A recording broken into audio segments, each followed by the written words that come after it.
Welcome to the very first talk on that we've done Ipso Facto since what, March of 2020. Yay!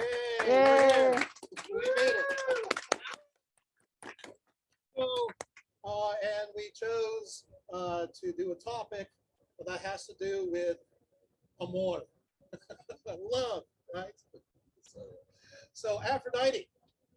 So that's the topic of choice. I gotta tell you, there's a few firsts here because of a few reasons. The first reason why this is a first is that I haven't put together or presented a public talk in any context since March of 2020. That includes all my classes at the university, and I had 6 classes that semester, 6 classes after that, 6, and that was all on Zoom. So this is the first time I'm actually in person since March of 2020 in every way. So that kind of makes it a big deal for me. The second reason why this is a first happens to be as the first time that it is a hybrid situation. While I have done Zoom, in this case, we have, as the car revs up in the background, we have people online that are listening, and of course people who are live in this TV audience. That's right. We'll throw things at me, okay? All right. This is the third reason why. You're thinking, well, there's a third reason why this is new? Yes, because we're doing this hybrid outside. So, so altogether, a very different situation. But let's go on and talk about, as the lights go out, let's go ahead and talk about Aphrodite. So, because I have not decided not to wear my contacts today, it was such a hot day, I will sometimes be doing this. Probably not that close, but every now and then you have to understand, a little dark, but we should be okay. So Aphrodite is a multifaceted goddess. But after this talk, you may have some different opinions of her that you ordinarily would not have had before this presentation. Yes, I know when you think of Aphrodite, we think of romantic love, you know, and passion, and you know that love is exciting and new. Come aboard, Aphrodite's expecting you. You know, sorry, I feel a song coming on. I better stop. The point of the matter is that Aphrodite and the concept of love is a little different from how we understand it from the Western perspective.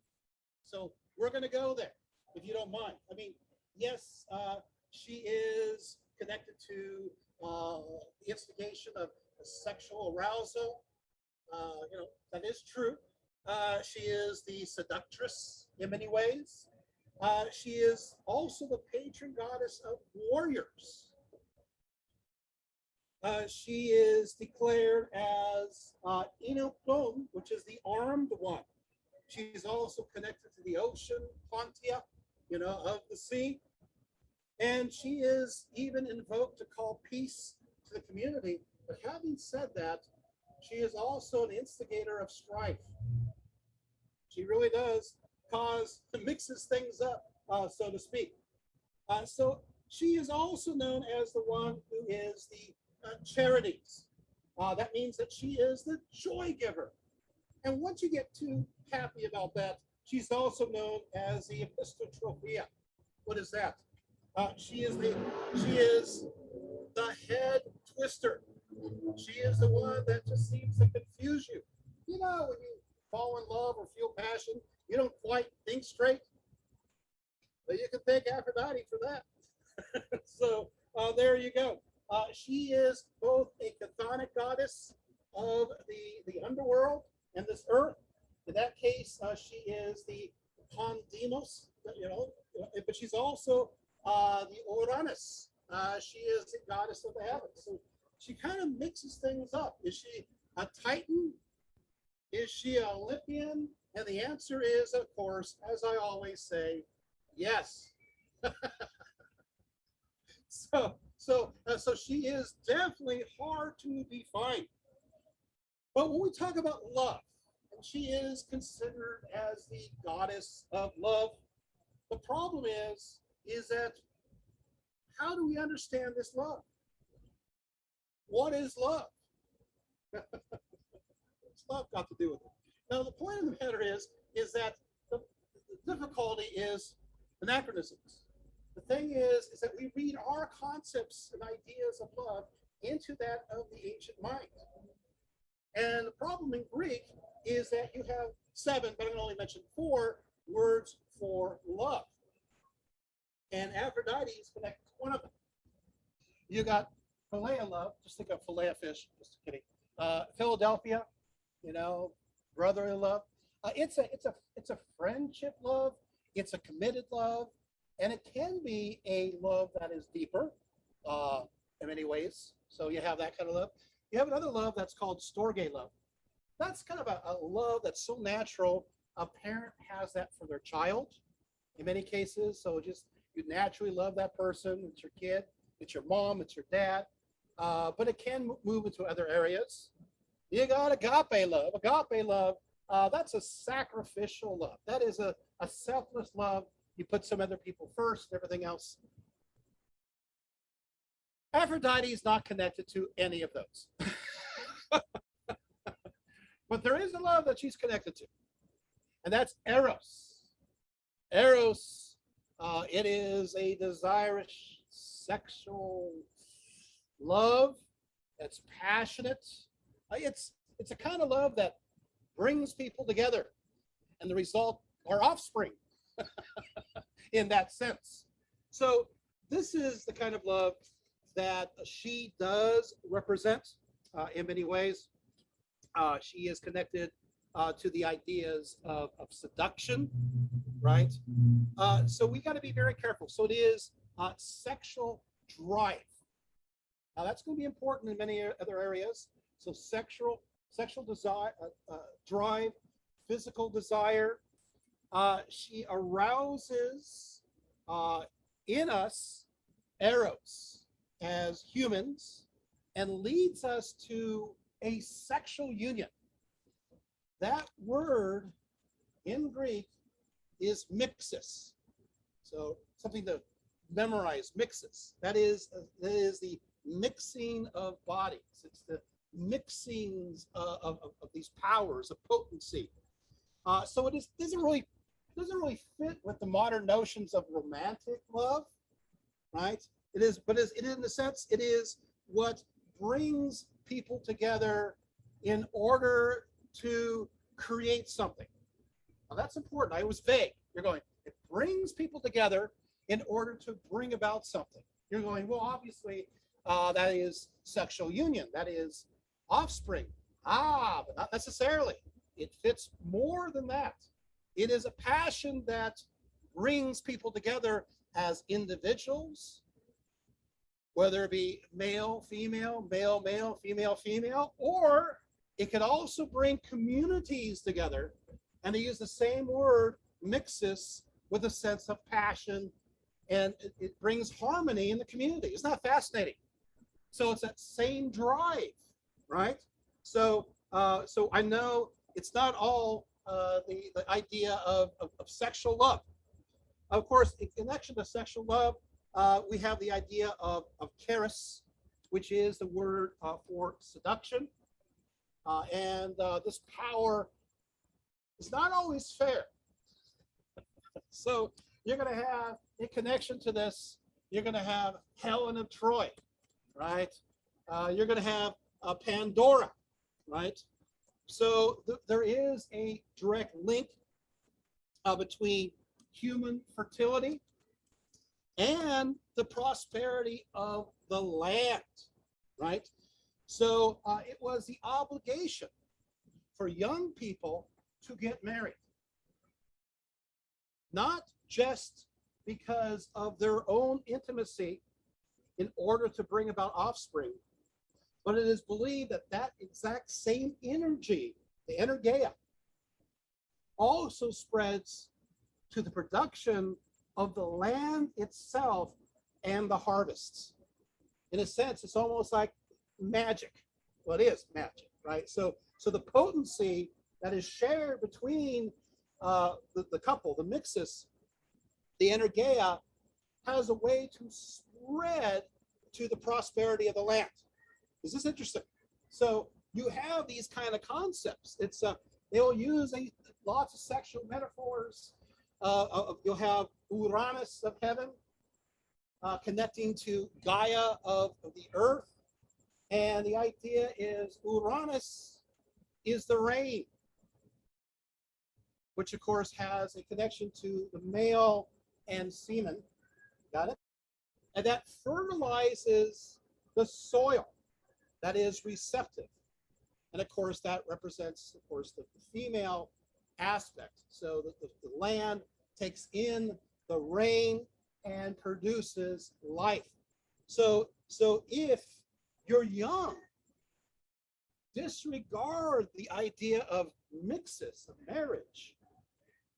Your community could be in trouble in an agricultural sense. Isn't it interesting? It's like, hey, how come the harvest didn't work out? Well, you're not showing your proper respect to Aphrodite within your own community. Is this interesting? Is this making sense? So there's reasons why, but it's a whole nother concept of how to understand Aphrodite, right? So you will see there's actually an early image of Aphrodite that has the inscription that says it's Aphrodite. It was a red figure classical vase, and it shows Aphrodite rising from the black soil.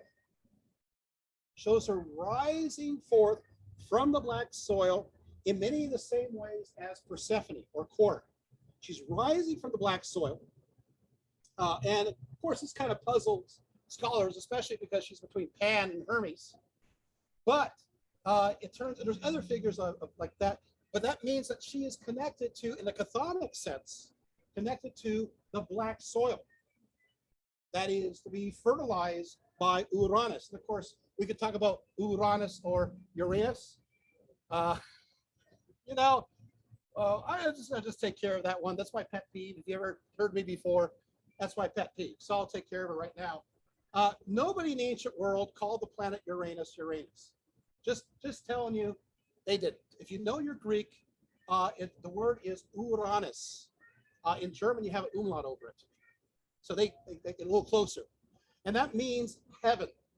So that planet's called heaven. So now you can correct your teachers, your professors, and when they, those who are so well knowledgeable in astronomy and say, yeah, the planet Uranus, you're going, no, sorry, it's Uranus. So, and Uranus, of course, is connected to the Roman factor, Saturn, right? And it's this great Titan. Is this making sense? All right, so you have these concepts there.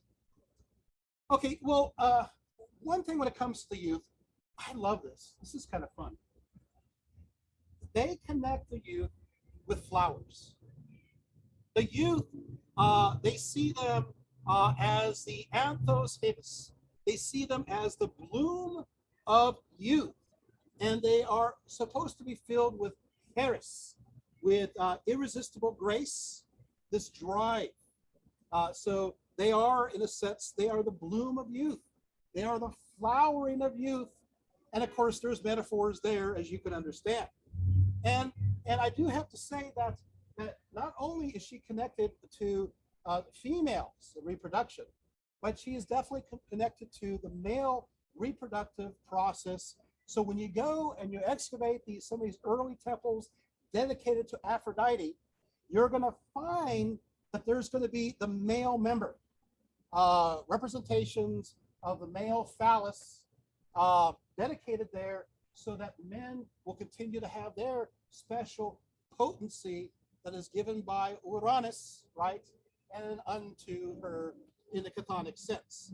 In fact, there's a story of King Aegeus of Athens, and so what happened is that he was unable to father children because he had angered Aphrodite.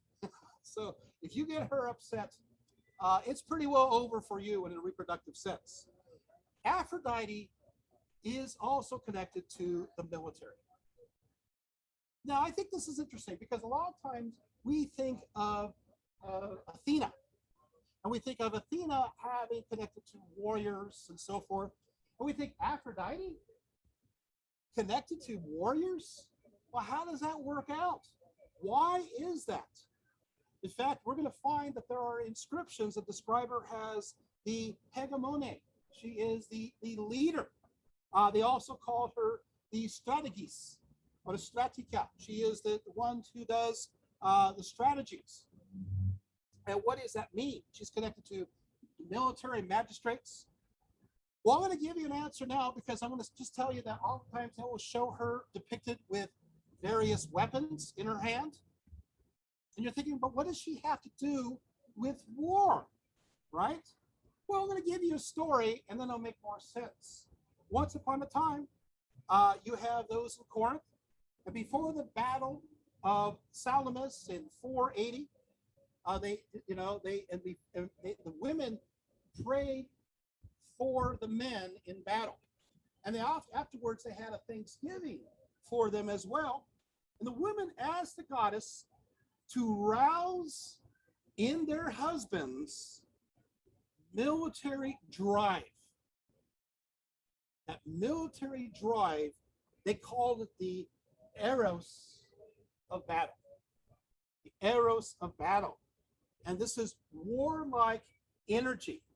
They even use the word mixus, the idea of union, the idea of the union of the troops, invigorated with passion, military vigor, so they can defeat the enemy. So it's more than just sexual drive. You see this? It is passionate drive in general to produce or create something. So, well, now you're going, wait, now this kind of makes sense. Because Aphrodite is connected to Ares.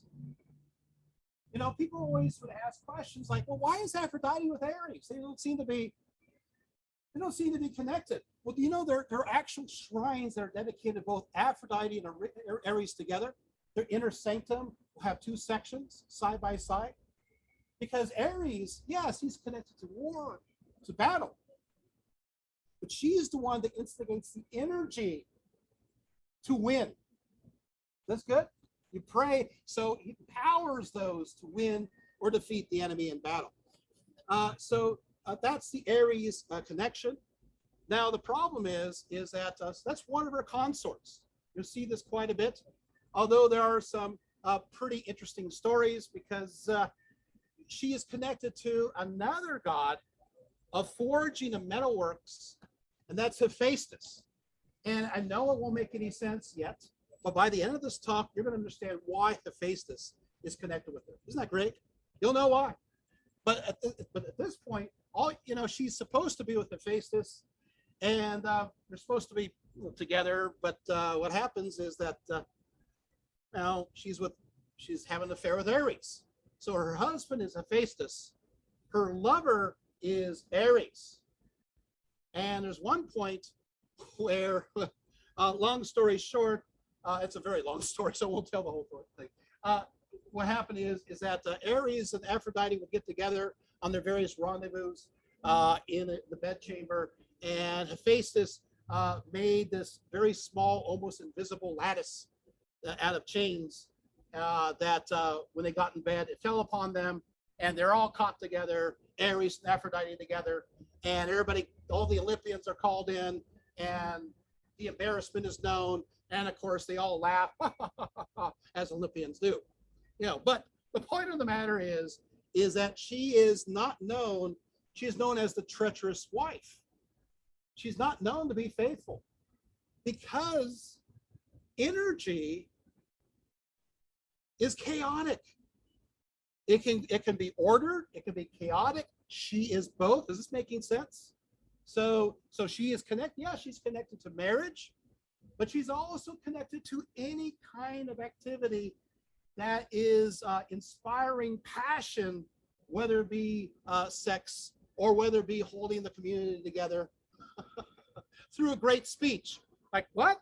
Don't worry, we'll go there in a few moments.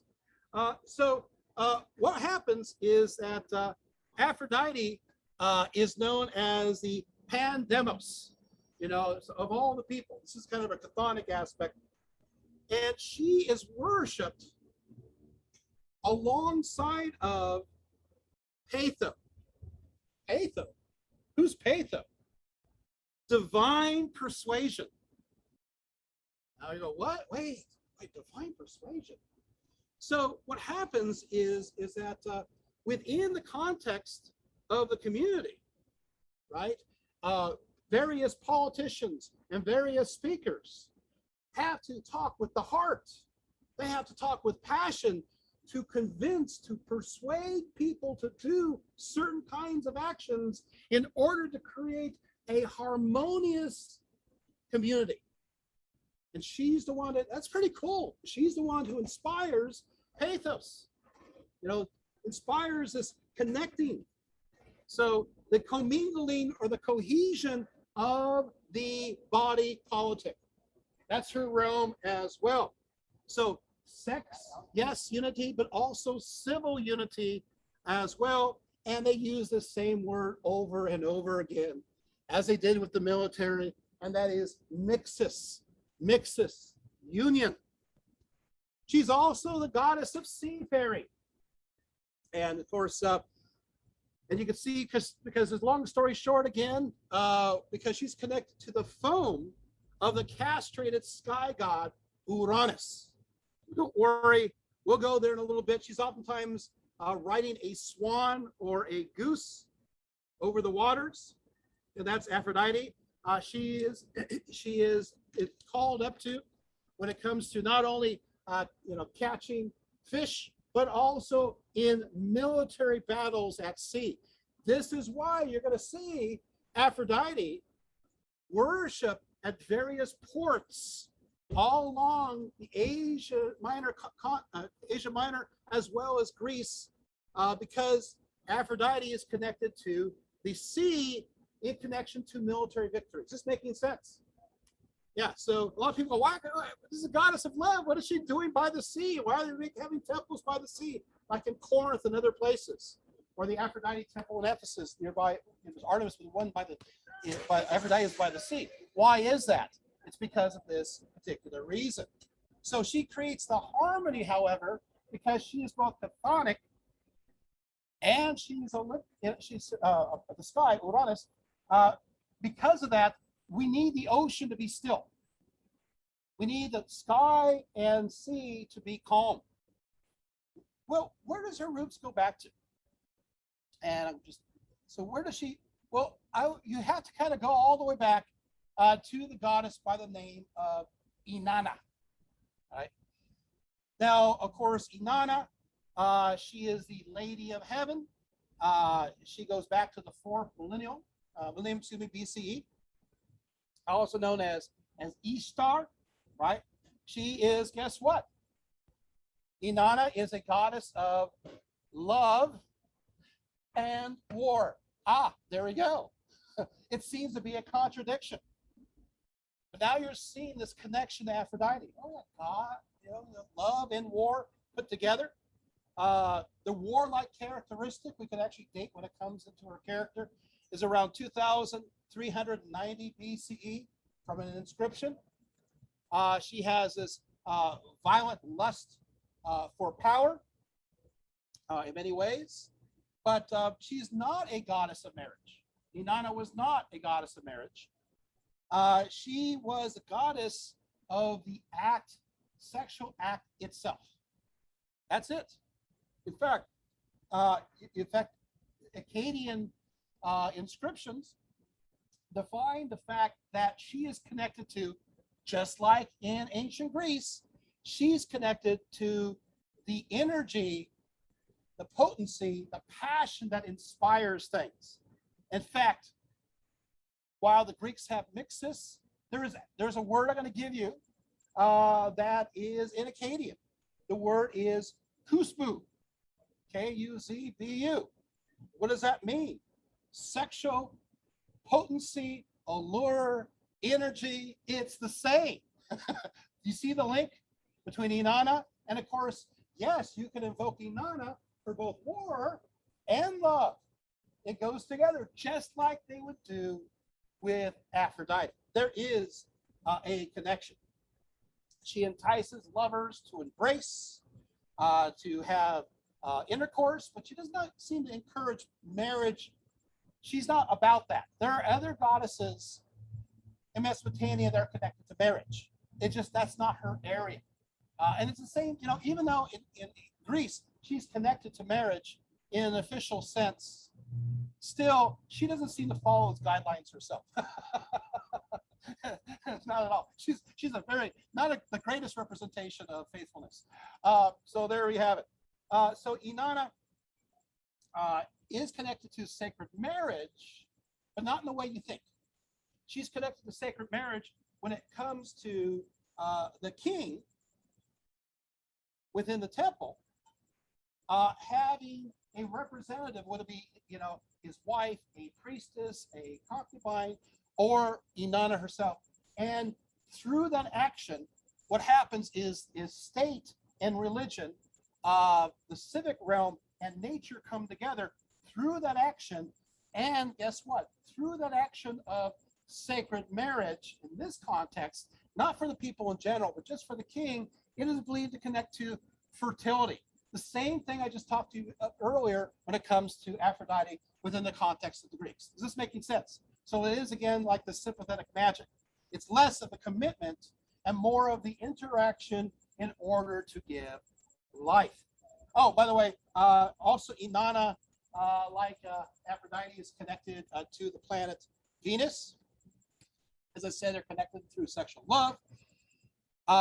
They are both warlike. They cause strife, fertility of the land, and their lovers, of course, come to an unfortunate end. We'll talk about a few of these unfortunates. I love to talk about Inanna and Tammuz. I don't have a lot of time for that. I'm just going to say that there's a parallel between Inanna and Tammuz and Aphrodite and Adonis. So there is a connection, a mirroring, so to speak. It's interesting that Inanna always had a sacred garden, a place where her power resided, and it's full of fruit trees, and it's a beautiful orchard. That idea continues on to Aphrodite, and Aphrodite also has sacred gardens. Her temples always had sacred gardens, but also was known for its fruits, its pomegranates and apples. This is good, right? It's making sense. So there you have it. Of course, I do have to digress a little bit when it comes to Inanna, and I would just say that Inanna has within her garden a hulupu tree, and a hulupu tree, this is kind of a willow tree, and here there were various creatures that lived there. So you have a serpent at the base, you have a zoo bird at the top, and in the middle, you have what's called a Lilith, or Lilitu, which is like an owl. And those are the three parts. Of course, the story goes, is Belgames, which is kind of like Gilgamesh. He cuts down this tree, and Inanna makes it to her throne. But the interesting thing is that Lilith is also connected to Inanna, but there is a certain association that's why I'm bringing it into the Aphrodite talk. And that is the fact that that she is connected to specifically the energy of Inanna. Lilith is the sexual energy, pure and simple, of Inanna, and that's going to be traced over to Aphrodite. And so she's the one who transfers the energy from humans to the animals and to the fields. Is that making sense? So she's the one who transfers it over, the intercessor of the idea, or putting the concept together, that which is kuzbu, which of course goes into mixes. So that's kind of how that works. Inanna, also I want to mention that she's then connected to this magical concept, and Lilith also is connected to the realm of prostitution as well as courtesans, which is an idea that also transfers over to Aphrodite. Is this good? So you're seeing how these ideas kind of work together. And of course, then these concepts go to the Levant and are transferred over to Astarte, which is connected to Inanna and Asher, right? And then from there, it goes to Egypt, and there's mixing going on with Egypt, especially during the New Kingdom. I won't go into detail on that, but I'll just say there's some mixing with Hathor and a few others. And then finally, we get to Cyprus. Aphrodite is a Cyprian goddess. She is a goddess of Cyprus.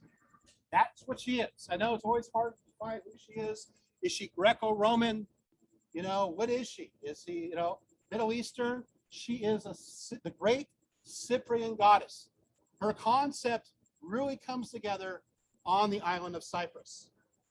Okay, so according to the story, of course, we take a look at Cyprus, and we're back to the word Aphros. And Aphros means foam. In Cyprianic, it's Aphrodite. In the Cretan language, it is Aphrodite. But it turns out that root actually arrives from the Phoenicians. The Phoenicians bring that word over, and when they brought the cult over from the Near East, and where do they bring it from? Now it's interesting because we have two ancient writers that agree on something, but also the ancient inscriptions also agree on this, and you're going to see it everywhere. So whether it's true or not, I'm not going to say. What I can say is they believe this during the Greek and Roman period. Both Herodotus and Pausanias say that Aphrodite's oldest non-Greek temple comes from Ascalon. Ascalon. Where's Ascalon? I've actually been to Ascalon. It is on the Gaza Strip, which is today in disputed territory. Tap dance. And so what happens is, there it is. I've visited the ruins. It's kind of cool, but there was a temple dedicated there to the Astarte or Ashtart. But it's interesting because according to the Greeks and the Romans and writers at that time, this is the origin of where this cult spread to Cyprus. So according to them, it is from the Middle East. That's good. So she is not a Greek goddess. Sorry. She is not a Roman goddess. She is a Cyprian goddess connected to the Middle East. Is this good? Is this helpful? That's why she's so strange. She doesn't quite fit in, right? So the Phoenicians, right? And of course, this area of southwestern Cyprus was Paphos, is where the Phoenicians happened to settle. And we know that through archaeology. So we have archaeological confirmation of the same thing. So we take a look, we go a little bit further, and we see that Hesiod, who's writing, 7 into the 600s, talks about the fact that she is the one who comes from the foam, within the frothy foam, and of course upon the Cyprian shore. So let's take a look at Cyprus a little bit, just a little bit, because we got to understand some context. Looking at the archaeology, I know that many of us are into archaeology. Yay. Taking a look at this, we realize that in the 4th century BCE, the southwestern part of Cyprus, especially around Paphos, Paphos, is known for its plethora, I always want to use that word, of female figurines.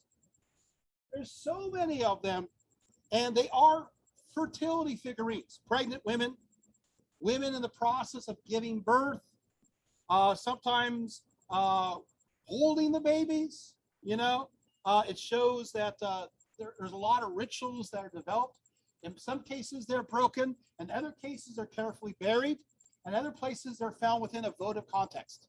So we know no matter what, they're worshiping these in some sense. We don't know exactly all the details, but we know that fertility and the female figurine is very important. That brings us into, from the 3000s to the 2000s, into the third millennium. There, all of a sudden, we get some foreigners that arrive from Anatolia. So they go in and they bring in their influence into the northern region, and they bring in kind of a patriarchal, kind of the bull horns. You know, it's like, yeah, it's a bunch of bull. But the point of the matter is they worship horned animals. But it turns out that the South was so resilient that they still continued to worship the female figurine, even through that process. Here we go. I'm about to answer a question. Here it is. By the time we get to the second millennium, Cyprus is known as the top area for the discovery of a mineral that is known, of course, as copper. It was the center of a copper trade and a forging trade. And you're all of a sudden you're going, hey, wait, lights are starting to go on. Forging. Hey, that sounds kind of like familiar. And so what turns out is that this Aphrodite will eventually be connected to the idea of forging. In fact, the Cyprian goddess seems to be connected to the idea. We actually find an image of an Aphrodite-like character, this goddess, in an ingot, and she is paired with a male god who's connected to forging. So this is the beginning of Facetus. So you wonder where Facetus comes from. This early association with the forging deity is part of our Cyprian background. Isn't that fascinating? It just goes all the way back to that period of time.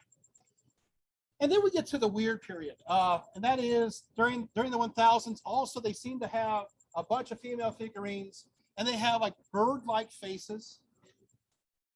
I don't know why. You know, they're sometimes they're holding their breasts, or they have their hands up like this, but they have bird-like faces. They have huge stretched lobes, sometimes with earrings in it, metallic copper earrings, as you would expect, the copper trade.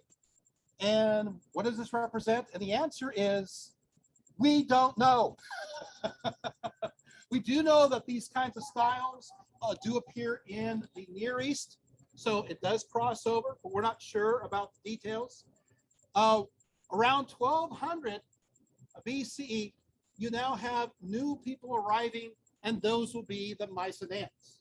So the Mycenaeans arrive in Cyprus, and they center themselves around a place called Paphos, Paphos, and this becomes the central temple dedicated to Aphrodite.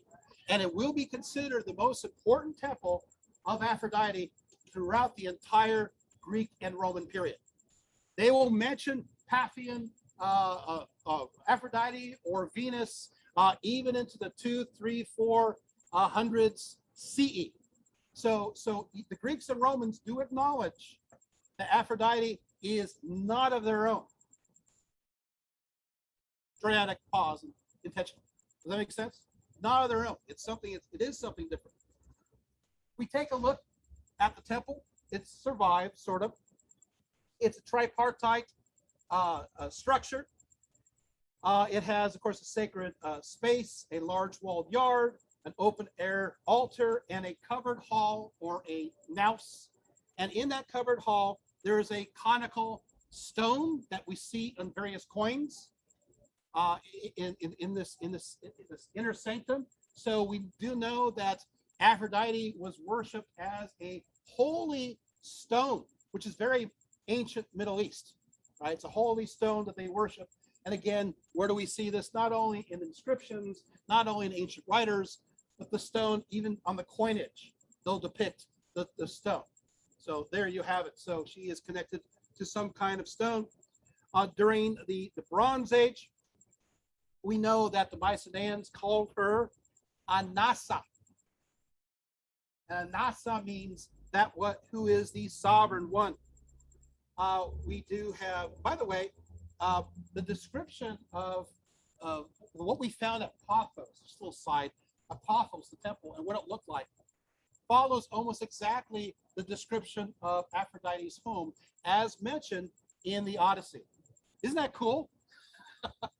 So there seems to be some kind of memory or link with that. Okay, so she was the patroness of copper, as a naked goddess with the armed consort god standing on the base shaped like a copper ingot. And of course, this is a Facetus. What will happen now is you're going to have various forms of her. Sometimes during the 1900 BCE, she is shown with uplifted arms, long robes, and a tall headdress. But by the time you get, after the Phoenicians arrive, by the time you get to the Hellenistic age, she kind of looks more like the earlier figures in that she is depicted as nude. So she loses the clothing in that sense. Well, we covered that a little bit. Is this helpful? This making sense? Making connections? Okay, good. So now we move on to, let's talk about old Uranus for a little bit here. Okay, so Uranus, the story goes, there's no delicate way of talking about the story. I'm not going to say this. Aphrodite arises out of the foam of Uranus. The story goes, it's not my favorite story, but what happened is that Uranus impregnates Gaia, and she has what are called the headconchers. These are these hideous monsters. They're not very attractive. You have one that's called the vigorous Varicus, the other one called the sea goat, and the other is called the big limbed. They're kind of connected to the chaotic nature of the universe. And so for Gaia wants them preserved, but Uranus decides to throw them into the underworld. Because of that, Gaia is bent on revenge.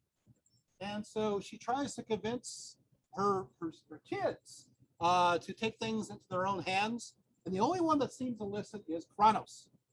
So what Chronos does is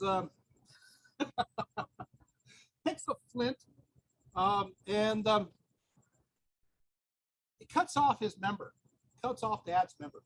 And so that's what happens. So this member kind of, so as a result of this castration, the blood turns into the Furies and giants. So okay, looks like he gets more giants out of this. That's a giant mistake.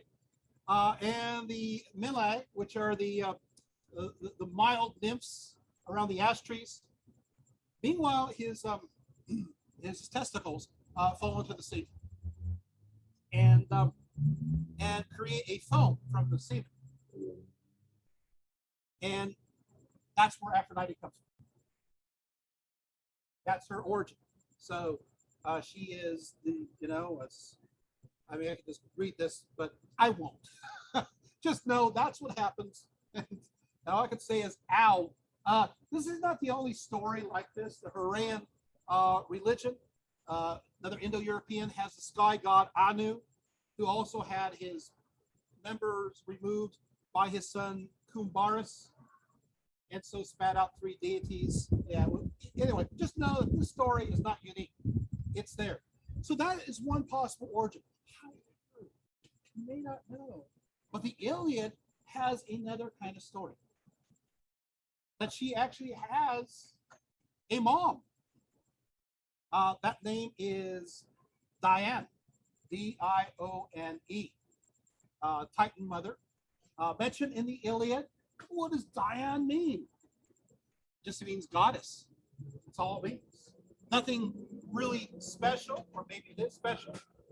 Some say, it's, as far as that is concerned, that gets a little bit controversial, but you have Dion.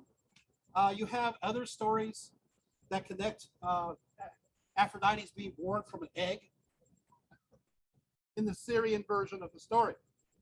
Okay, and as I mentioned, because of this, Aphrodite is Titan. She's Olympian. She is of the heavens. She's the underworld, the earth. She connects to all these areas, but she is still an outsider. She is still a Cyprian goddess. And then we enter into the time of the Iliad. And at this point, I got to tell you a story. It's called the beauty contest. It does pertain to what we're going. So before the Iliad, you have this is the context. Now we're moving into the Homeric age. So we're following contextually. We're kind of going through the history here. So what happens is that there's a marriage. It's going to be supposedly it's going to be a happy marriage between Thetis and Peleus, and everybody gathers up in Olympia. Everybody is invited to this wedding except for Eros. Now I don't know why Eros is not invited. I mean, yes, she is the goddess of strife and discord, but why can't she be invited to this wonderful, lovely wedding on the top of Mount Olympus? Well, she's kind of upset by this. And so what she does is that she goes to the garden of Hesperides, and she picks an apple, and she inscribes on it, in Greek, of course, obviously, to the fairest. And then she throws this apple in through the gates, and it rolls before the wedding. And of course, people are looking at this golden apple rolling forth. And Hera goes, to the fairest, the most beautiful. Obviously, that's me. And then Athena says, no, to the fairest. Obviously, that's me. Aphrodite's all to the fairest. Well, of course, that's me. So they're fighting back and forth. And they're asking, hey, Zeus, tell us, which one of us is this apple for? Now, Zeus, never usually politically correct, but in this case, he's going to be very politically correct. He knows who he's with at night. He knows he's in danger. You don't choose between three goddesses, even if you're the father of the gods. So he says, you know what? I know somebody who'll be able to judge. He's a great guy. You'll like him a lot. In fact, he was able to judge another situation that I was in before when it comes to a bullfight.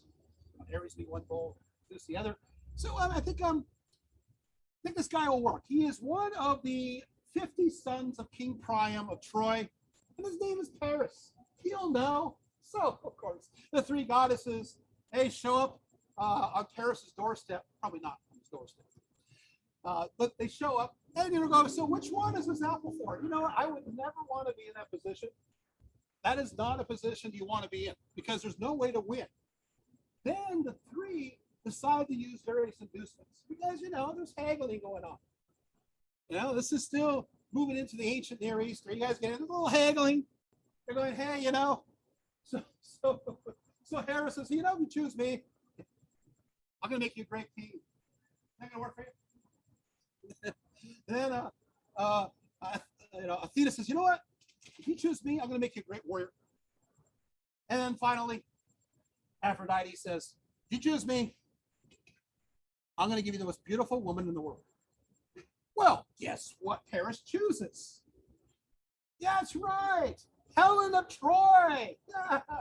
Yeah, the most beautiful. But, there's a few problems here. Little minor notes, caveat, the problem is that, she's married to Menelaus.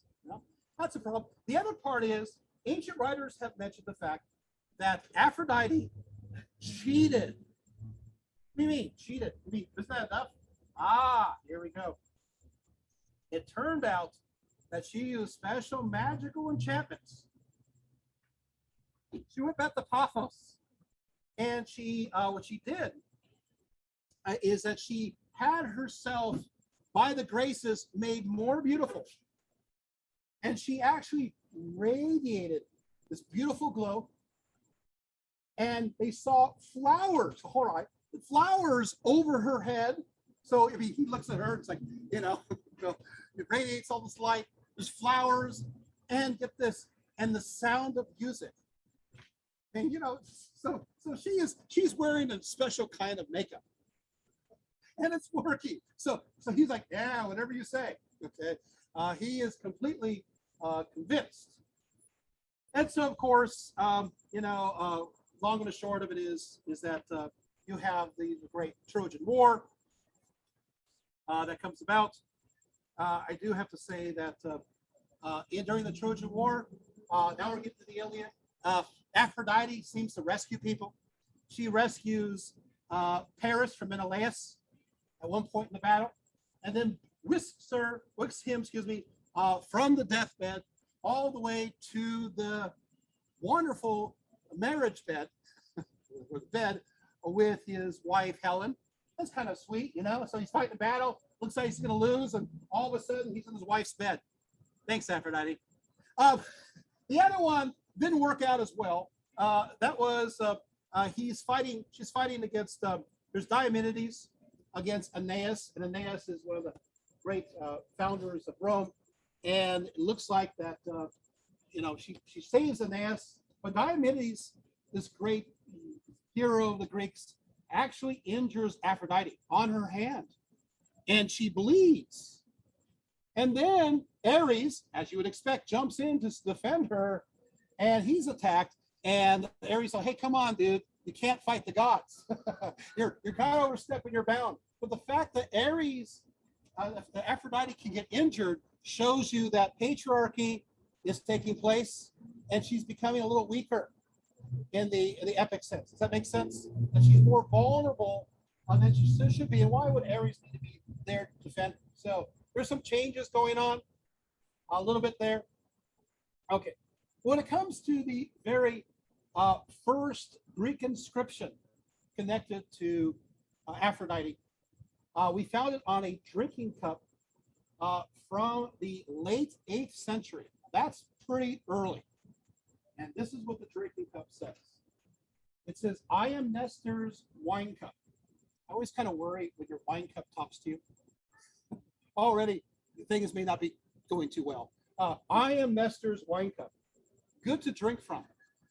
Whoever drinks from this wine cup, beautifully crowned Aphrodite, will seize him immediately."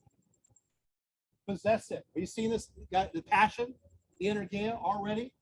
You can feel it there. So there it is. You have, of course, we're back to Hesiod, works and days. And Aphrodite is connected to Pandora. Remember Pandora's box? She is the one who Aphrodite shed the grace upon Pandora's head, and cruel longing and cares that weary the limbs for men.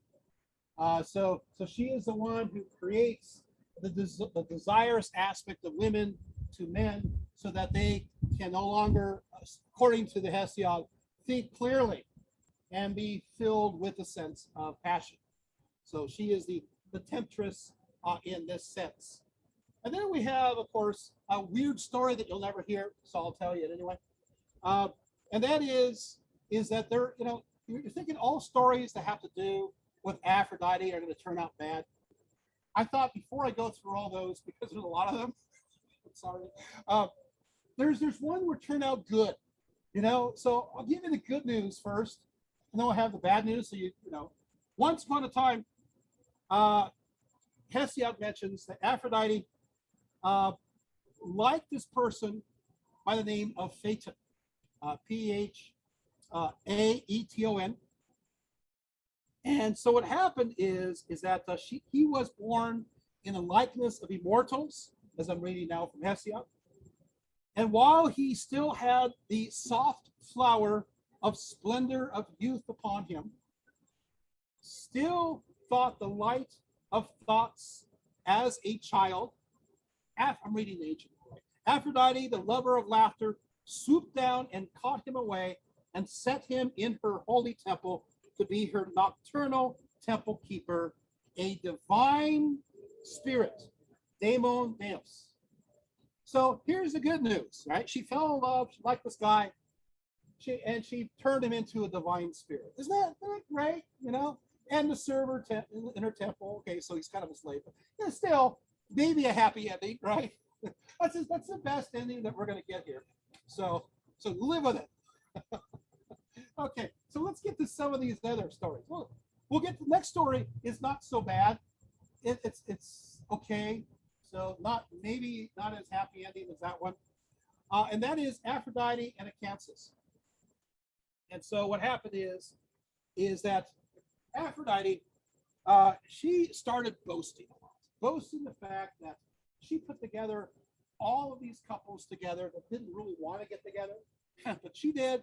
And she said, I could do this with anybody. I mean, she kind of bragged a little too much to all her fellow Olympians. And everybody got, quote, weary of her boasts. So Zeus had enough. And so Zeus ignited, this is a quote, Zeus ignited her passion for the Trojan hero Anchises, basically to give her a taste of her own medicine. You're gonna fall in love with a mortal. Okay, so what happened is now she's in love with Acanthus, and so she uses all her wiles to make him fall in love with her. She has herself disguised as a Phrygian princess, and she even made up a story. You know, she said to him, my father wants me to marry you because you are noble.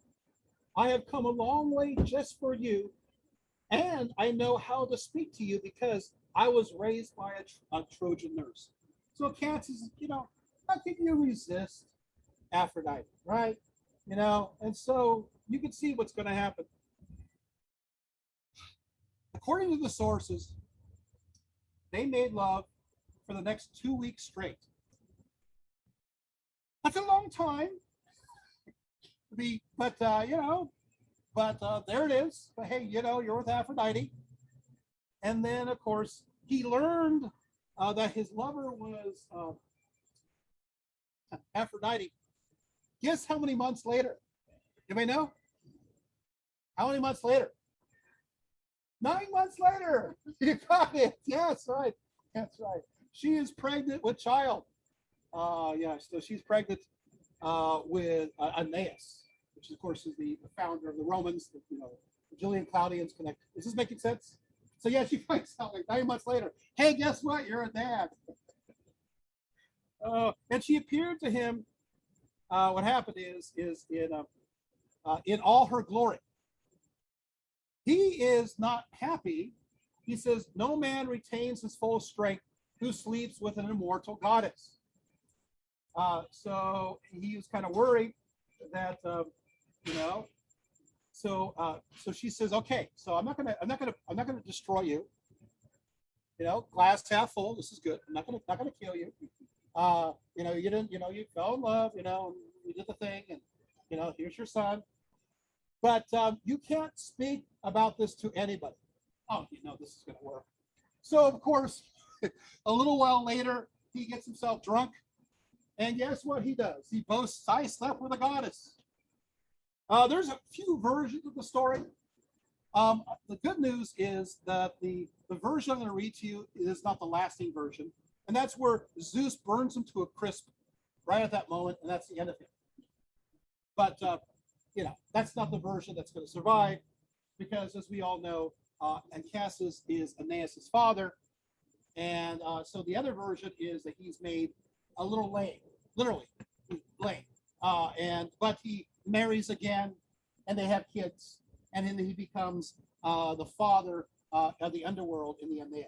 Does that make sense? So that's the Roman version. So kind of okay, but limping around a little bit, and there you have it. Is that a good story? Right. Yeah.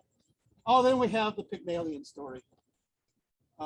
This is fun. I love telling stories because it does illustrate so much. You're learning a lot about Aphrodite just through these stories. So I mean, this is your, because I kind of describe who she is, but let's look into how she acts within that context by way of these stories. Ovid tells the story of Pygmalion and Aphrodite. And what happened is, by the way, at her cult site in Cyprus, you probably expected this, there were 3 women that denied her divinity, the divinity of Aphrodite, even though they're serving within this temple in the cult place. They don't give the goddess their due, and so Aphrodite's not too happy with them. And so what happens is that they start to become transformed into very vain women that, how do I explain this? They lose all sense of shame. They lose the power to blush, they say. And the blood hardened in their cheeks so that their faces became hard like flint. Isn't that an interesting description? So they become like these stone faces, and they're just so obsessed with themselves, and there's no shame. And of course, they go into prostitution and so forth. But because of this, there's a sculptor by the name of Pygmalion. And he goes to the temple, sees them, and he goes, you know what? I'm done with women. What? I'm done with them. I don't know why these 3 women would have that much influence on me. Sure, certainly he would see other women around, but apparently these women have a big impression. He says, I'm done with women. So he's a sculptor. He goes back home. He's pretty upset by this. And he decides to fashion an ivory statue of a woman that is to him his ideal. And he secretly prays that she comes alive. Well, so he went to the temple, and there was a little secret prayer. He goes back, and apparently he had been in the practice of hugging his own statue. So so he returned after the temple. He returned. He kissed his ivory statue, and he felt that the lips were a little bit warm. He kissed it again, and the face lost its hardness, which is interesting because it contrasts the hardness of the faces of the women with the flint-like faces. You guys tracking that? Right? And suddenly she came to life.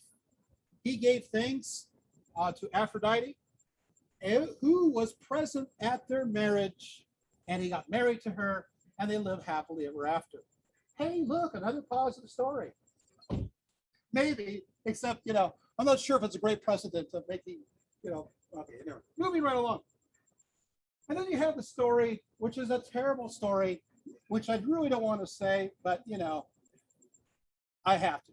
And that's the story of Aphrodite and Adonis. This is not a great story. But I've said it enough times that you now want to know. So I will have to tell you. There's a few versions of how this starts out. But basically, once upon a time, you have this, basically, this is awful. Anyway, so there's this Mira, and she has an incestuous relationship with her father. There's nobody else around it.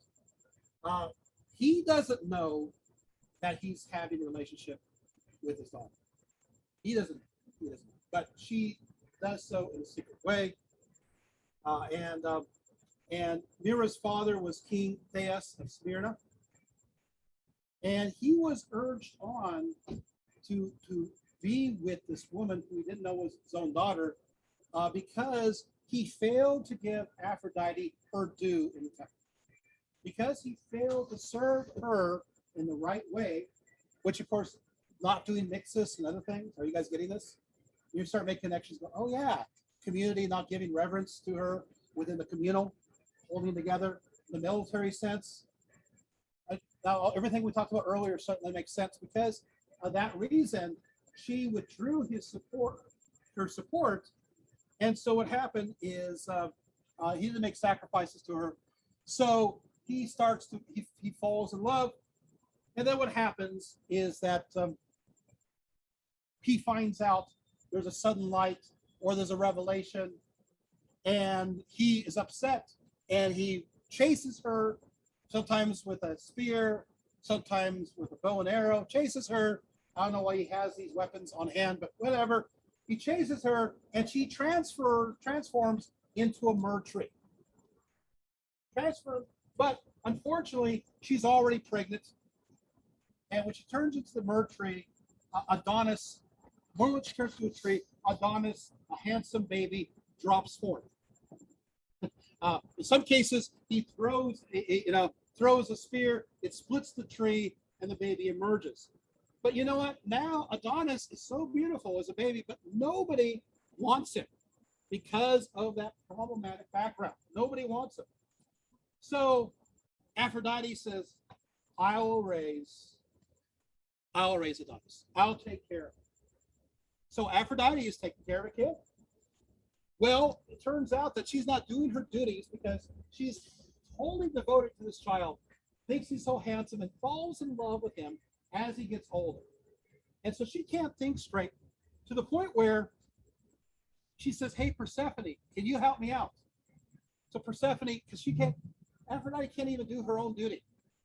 So Persephone says, okay, I'll take care of him.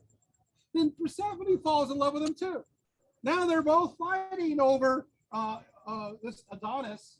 You know, this is not going to end very well. You know this already. So they're fighting over it, and they make an agreement.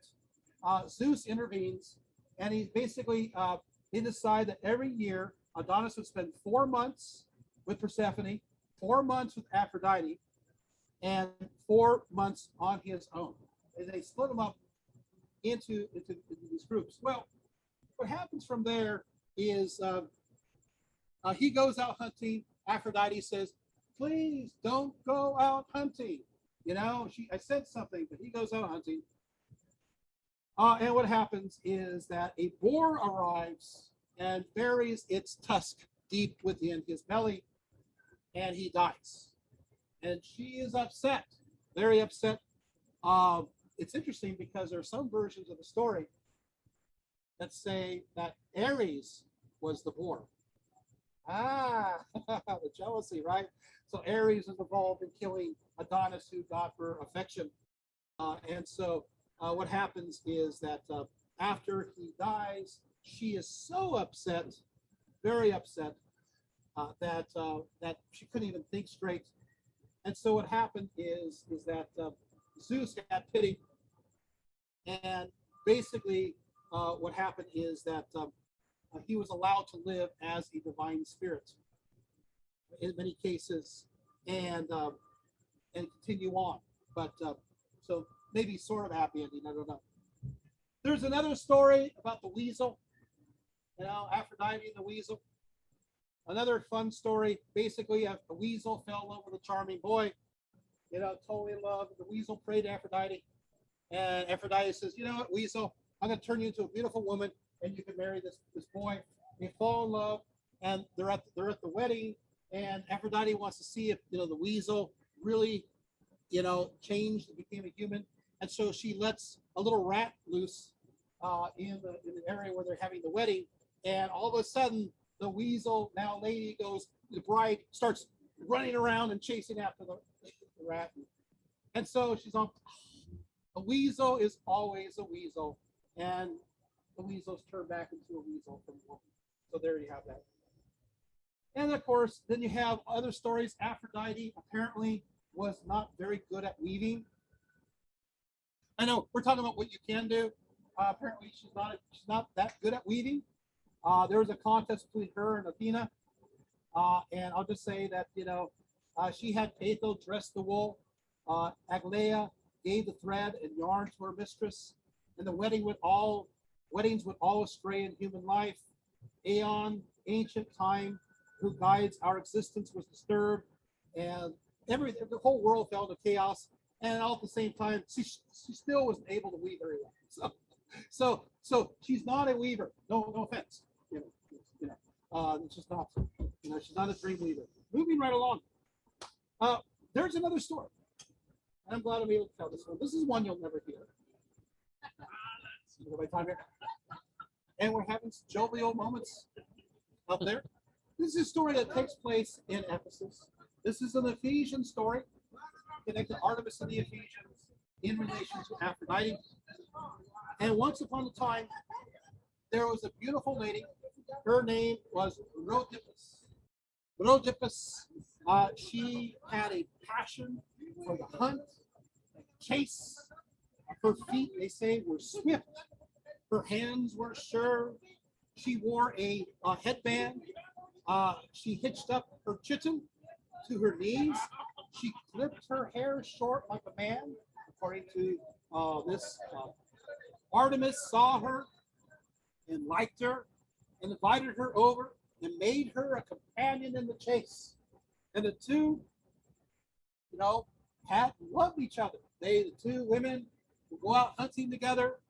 And Rhodippus said something that she swore to Artemis that she would never take a man. I'm not going to take a man. I want to be with you always. You know what, Aphrodite, that we know, you don't shun Aphrodite. Aphrodite did not want to hear this. So what she does is that she comes up with a plan. There's this handsome man by the name of Euthynikes. Euthynikes, he's a hunter too. He's a handsome man, and you know what? He made that same pledge. I'm not going to get together with a woman. I like to hunt. I like my male companions, And our Aphrodite says, I think we got this one figured out. So she arranged it so that they were in the same hunting area at the same time, and her and Eros are ready with their archery skills. And so after they're aiming, these two happen to be aiming at the same boar, happen to be running together. What happens is Eros and Aphrodite were aiming at them. And then love came between the two, and she spouted her womanhood at a certain place, at a special spring. And Artemis found out. Artemis wasn't there at the time. Artemis is like, uh-oh. She broke her pledge.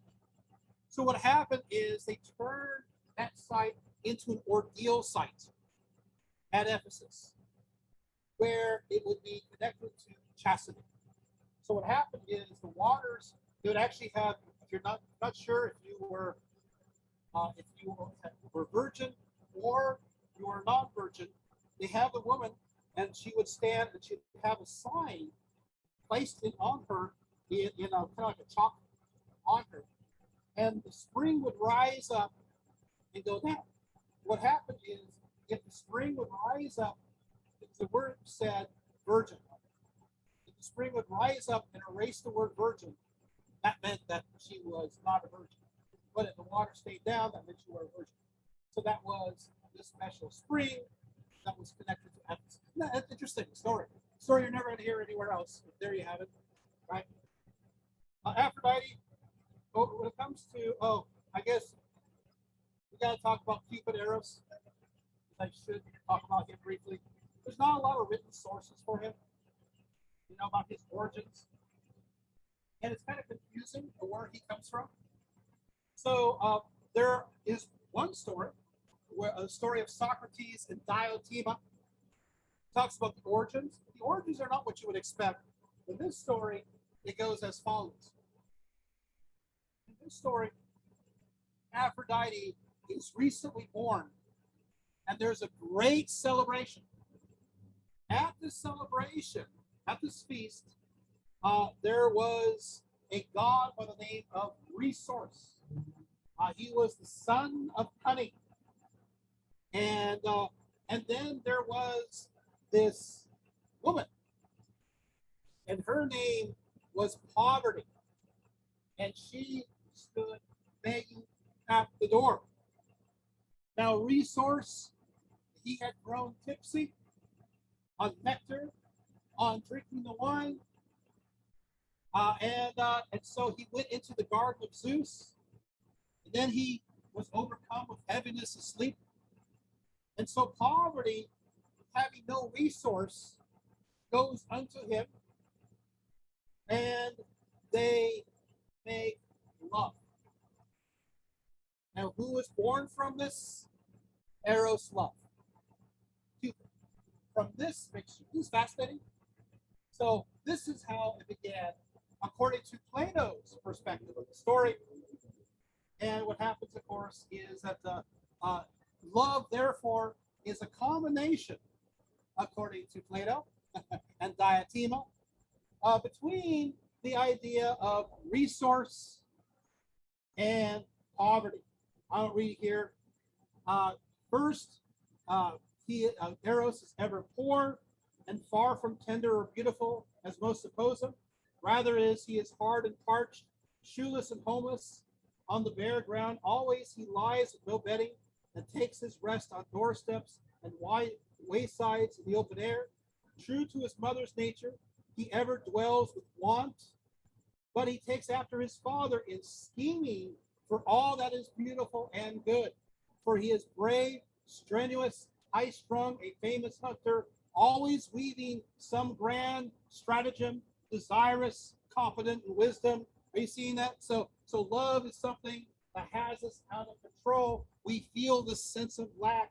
But at the same time, we are resourceful. We try to find that which we lack to fulfill ourselves. And Eros is connected to this. In fact, Eros only becomes the son of Aphrodite after a long period of time. You do have some traditions. The earliest mention of the connection between Eros being her son, is the 7th century. But that didn't catch on. And even in Plato's day, they had various versions of where Eros came from. So not necessarily the son of Aphrodite. So it depends on the version of the story. Fascinating. And of course, when Cupid or Eros was growing up, he played with the toys that Zeus played with on Mount Ida. And of course, you have the connection, which is this is actually a great story. And that is the story of Cupid and Psyche. You know I'm going to go here, right? I have to go here. You don't have much of a choice. I'm compelled to. So, of course, the idea of the desire of Cupid to kiss the soul. You're going to see that Psyche, in many cases, represents the idea of the soul. You're going to see this in various sarcophagi connected to the afterlife. You see this in children's tombs. But we're going to tell a story here. Once upon a time, we're back to this again. We got 3 daughters. I don't know why it's always 3 daughters. We got 3 daughters, and the youngest was the most beautiful, and her name was Psyche. And people thought that she was more beautiful than Aphrodite.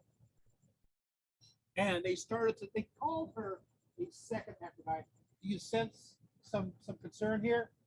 A second, knowing now Aphrodite as well as you guys all know, this is never good. So what happened is that second coming of Venus, Aphrodite is upset, commissions Cupid to do some kind of service, and that is, I want you to go ahead and throw your darts at her so that she will fall in love with this horrendous looking monster. She's doomed. And Cupid's like, yeah, I can do that. So he's getting ready to do the dart. And you know what he does? Oops. Uh-oh. He stabs himself with his own dart and looks at her and goes, oh no, oh crap. I'm in love with her. I'm in love with Psyche. What am I going to do? So meanwhile, he's kind of trying to keep it a secret at this time, kind of panicking because Aphrodite has her plan. So the king has to give his daughter away, and Psyche is led away to marry this monster, which really is not a monster, And she's actually wearing a funeral attire. And there's a procession, and they go to the top of a rocky peak.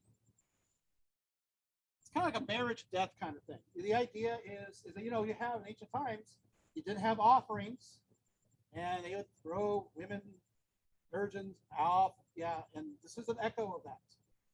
You're going to see that again later on. So the idea is they're going to throw her down off this peak so that she could marry, which, you know, seems like death to me. But Zephyr, the west wind, comes up, and as she falls, it takes her away and deposits her in a lovely meadow, in a beautiful place. And she's looking at this, and well, I thought, you know, I was supposed to either die, marry this monster, and here I am in this beautiful meadow.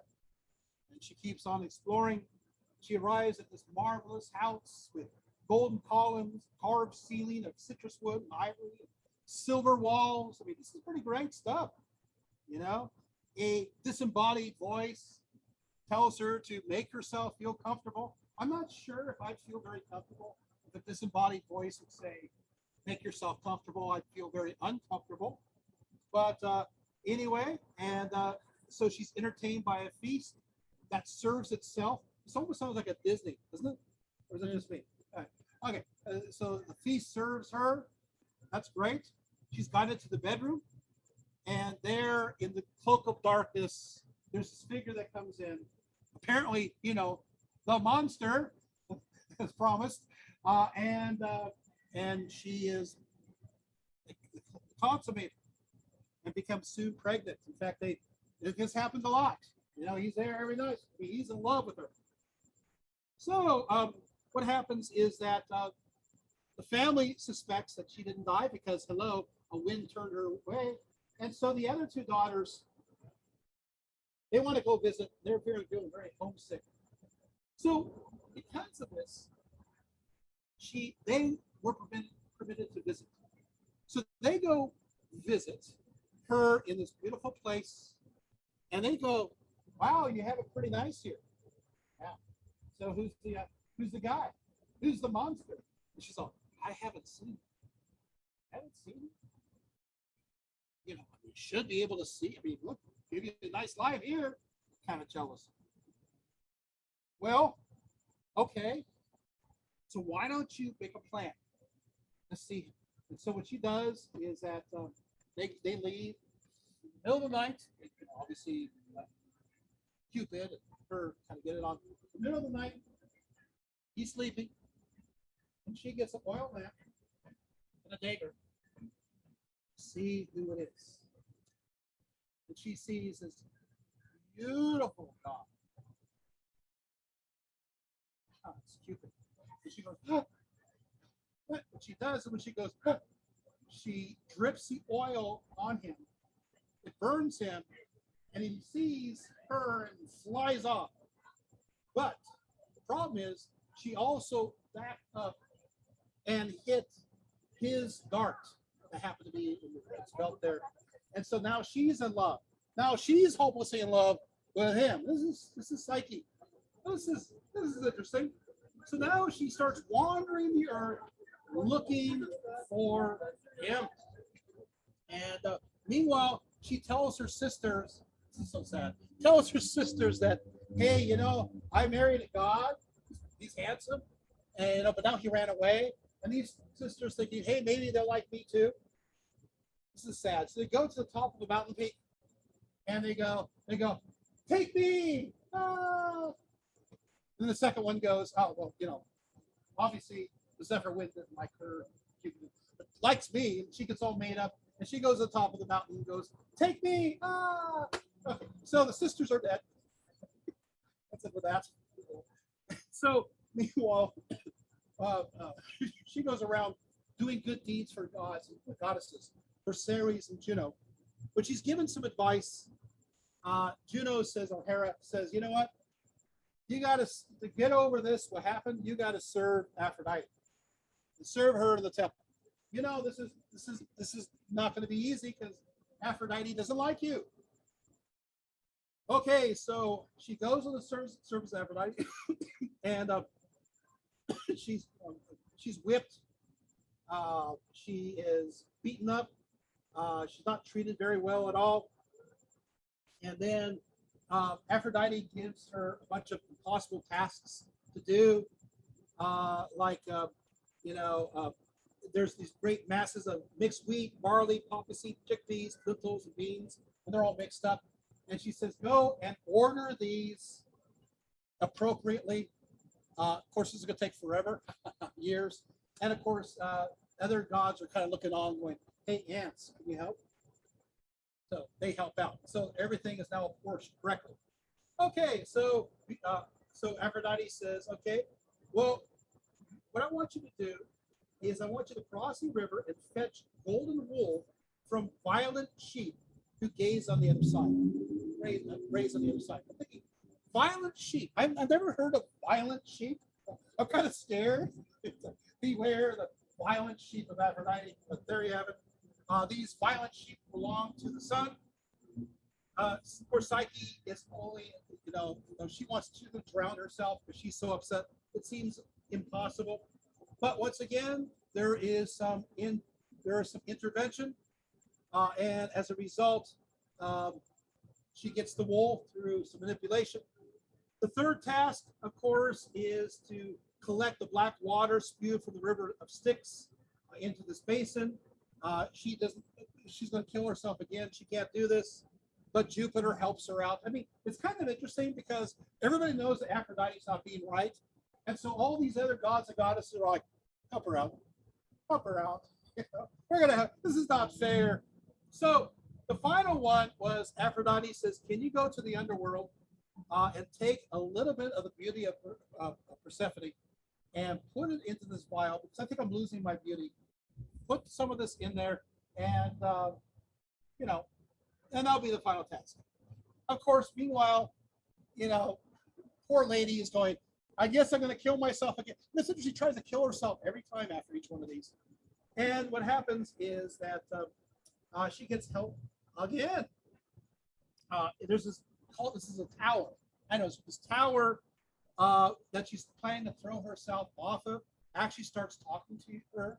That's kind of weird, but this tower talks. It tells her the way to the underworld and just says, you got to watch out for these things. Avoid helping these three out and you'll get to your destination. Avoid a lame man with a mule with sticks. Avoid a dead man swimming in the river that separates the living and dead. And avoid the old woman weaving. If you get through this, you'll get to Persephone. And so she arrives, and Persephone is there. Persephone says, sure, I'll give you some of my beauty because I feel sorry for you. And she puts it into this box. And then, unfortunately, she's walking back, and she's like, I'm curious what's in it. No, don't open the box. No, don't open the box. Guess what she does? She opens the box. Oh, and so as a result, she falls asleep. Meanwhile, there is a meanwhile. Cupid has been held as prisoner now by Aphrodite because he loves, I love her. He escapes. This hasn't happened. He escapes, and the long and the short of it is that Zeus says, okay, so Zeus is kind of fair. Have you noticed that Zeus is actually fair in these stories? Zeus says, you know what? We're not doing this. Cupid, do you love Psyche? Psyche, do you love Cupid? Yeah. I'm going to give Psyche ambrosia. I'm going to give her the food of the gods. And I'm going to make her a goddess. She's made into a full goddess. The two get married. He says, yes, and it should be because Cupid, you have done so much mischief for so many people through Aphrodite. It's good that now you're a married man and responsible, and it's good for you. And they get married, and they are now become the symbol of love that is eternal and that lasts forever and that's immortal, and that's through Eros. Isn't that great? Right? Yay. Okay, so where we're at now is I will just conclude, wrap it up. I would just say that Aphrodite is also connected to rabbits. Apples are sacred to her, and the Graces made her robe. And she's also known, last but not least, last but not least, for her magic girdle. Her magic girdle, what she does is kind of a fun story that I'm going to conclude on, and that is if there is a dispute between a couple fighting each other, you can pray for the magic girdle. And what it does is when she wears it, it ends the fighting, ends the disputes, and things happen.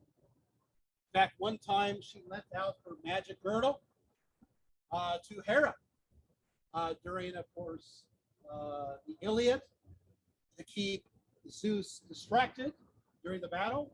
She's wearing the girdle of Aphrodite. Is this fascinating?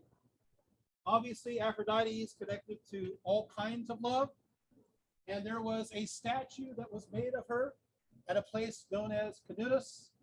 It was originally created by Praxiteles. It was originally created for the citizens of Kos. He made two versions of the statue of Aphrodite. One was a statue that had her clothed, and one was a statue that had her unclothed. Kos took the clothed, and Canotus took the unclothed Venus.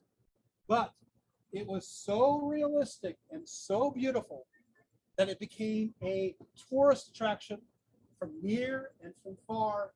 People from all over the known world would visit the statue of Venus because they said it was just like Venus herself. In fact, we have ancient writings that mention the fact that Aphrodite herself, Venus herself, looked at the statue and says, "How do they do this?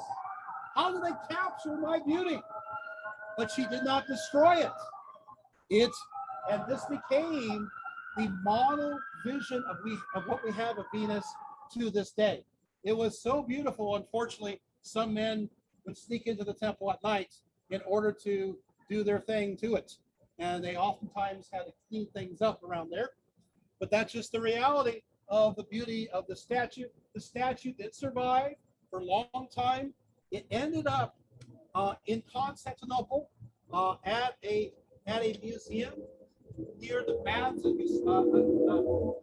Cyprus.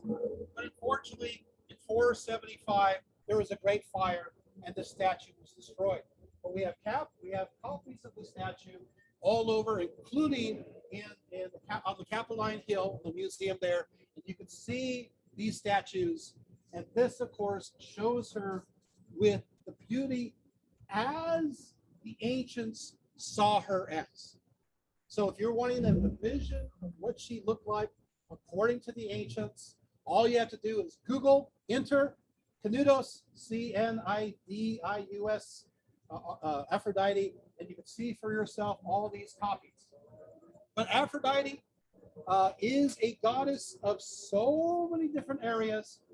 And can I reduce her down to the most simplest of terms? And as you know, since this talk, you can do it too.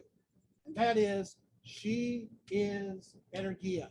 She is potency. She is that creative energy that brings cohesion, that brings things together, whether it is in procreation, whether it be in marriage, whether it be a passion, invigorated, ignited in battle, whether it be in making a persuasive speech to convince people, or even within keeping people together within the demos, creating harmony there. She is that energy that brings all things together. That's who it is. She is Eros love, but really, that's too small for her. She transcends those ideas, and unfortunately, we have a poverty of words to fully explain it. Thank you so much.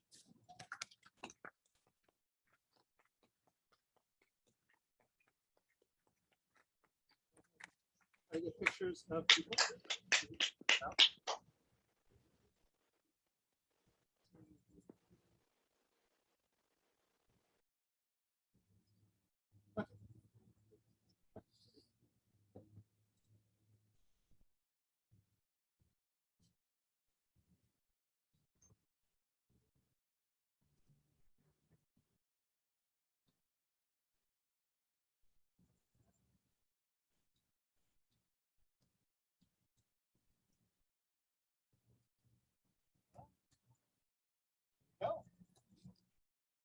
thank you so much. Okay, any questions? Did I cover a lot? I didn't cover everything. But, yeah. Yes, go ahead, Jack.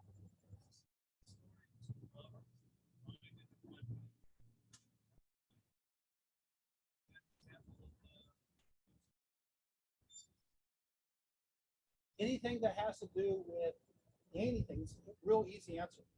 Anything that has to do with bringing those together in a sexual way, energy that way is part of the mysteries of Aphrodite and mixes.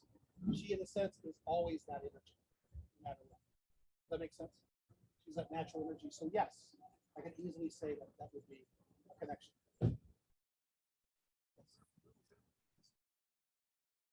I don't know right off the top of my head, which is not much there anyway.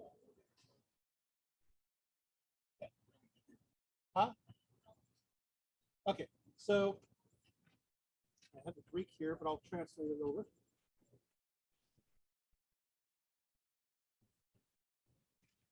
Okay, so I'll just say M-I-X-I-S. It's a he. Do you recall the name of Off the top of my head. That'd be a good word. I'm not answering anybody's questions. It's terrible. Yeah. It's the hubris. Any other questions? How tall are you? Oh, no. Where are we gone? Any questions online at all? No. Yeah, I think this is a good, another good topic also I want to bring up is Athena. That'd be a fun one to do. Just kind of throwing that one out. So I could go back into the my knowing my span background. So on that one. Aphrodite is definitely an exotic, a goddess that somehow stumbled into the context of the Greco-Roman world. It just doesn't quite fit. You know, so we don't know what, we don't know what to do with it. And so because there's always this sense of this wildness about her, this unpredictability. And because she's always, even in their eyes, the Cypriotic goddess. She is a foreign import, which makes you really think how much of the pantheon are actually Greek. So much are from other sources. Because Artemis and Apollo are not Greek either. So we got to deal with that. And as it turns out, my Athena talk, Athena is not Greek. It turns out that Poseidon is not Greek. So what are we doing? You got Zeus, the sky god. Hey, you got Hades, who's like, Johnny come late. Lately, he's later on. Demeter's not originally Greek either, so take her out too. I mean, we're losing Olympians. Facetus is not originally Greek. The forger deity. Wow. Hey, we got Ares though. He's mentioned the Mycenaean records. Hey, that's wonderful. So again, you kind of wonder. So much of the pantheon happens to come from other sources, but Aphrodite is an anomalous one in so many different areas, and she does find herself in connection to such as the other outside of the Greeks. Who said, "Hey, this may work for us." The Romans. They're thinking, "Yeah." So Facetus, Aeneid escapes from Troy. Aeneas is the son of Aphrodite or Venus, and Achaeus. This is going to work. And so their legacy, of course, obviously that legacy goes to Alba Longa, and then that line goes to Romulus and Remus, and then of course that line will go to Augustus Caesar, the Julia Claudians. And so they'll claim this line, and they'll claim that the blood of Venus is in their loins. This is fascinating. And they throw Ares in for free because what happens is that Romulus and Remus, who are connected to the line of Venus or Aphrodite, remember their mom Rhea was impregnated by of course Mars in this case, Ares, Mars, And so you got to understand that there's a connection there too. So you got Venus and Mars, or Aphrodite and Ares, going through these lines, and it legitimizes them. So we are not Greek. We are Roman. We come from this background. So just kind of a little fun little throw in. So, that way they could be a part of the Iliad and the Odyssey legacy without being on the side of the Greeks. They could be on the other side of the Trojans and have legitimacy. Isn't that fun?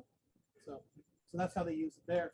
And then, Aphrodite finds her way, or Venus finds her way into Christianity. So we have controversies there. She finds herself into various Gnostic sects, like the Carpocrates, which is a belief system, which I'll bring up, the Carpocrates, as well as the Borborites and others.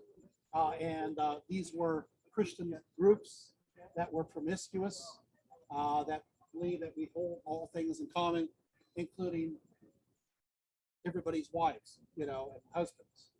And so they had a phrase that they would go into their sacred marriage feast after their Eucharist, and they said that they called this the knocking over of the lamps of Aphrodite. So that's what we have. But fortunately, I did not knock over this lamp, so all was preserved. She associated the millennium, second millennium BC with planet still, even with whatever name they got. She is just like Inanna, Aphrodite. Venus is connected to the planet Venus. So they have to put her there because she got us on Friday at that planet. She's there. Yep, always there. Okay. So so there's no getting rid of her. Yeah. Any other questions? Okay. All right. Well, we shall conclude.